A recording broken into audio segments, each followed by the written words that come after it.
കുണക്കിട്ട പോലത്തെ പാലപ്പം. അല്ല മക്കളെ, ഇത് നമ്മുടെ സ്വന്തം സാദാ നോർമൽ അപ്പമാണ്. പക്ഷേ എല്ലാ തവണയും ഇതുപോലത്തെ ടെക്സ്ചറിൽ കിട്ടാറില്ല.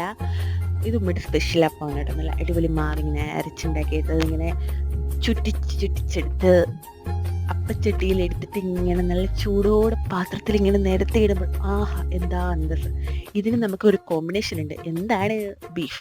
അതെ, ബീഫ് യുഗം ഇന്നത്തോടെ അവസാനിക്കുകയാണ് കേട്ടോ.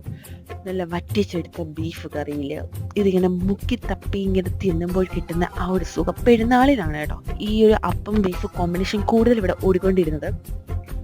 രാവിലെ നല്ല അപ്പവും ചൂടപ്പത്തിൽ ഇങ്ങനെ ബീഫിൻ്റെ കറി ഇങ്ങനെ ഒഴിച്ച് അതിലിങ്ങനെ മുങ്ങി കിടക്കണം കേട്ടോ അപ്പം.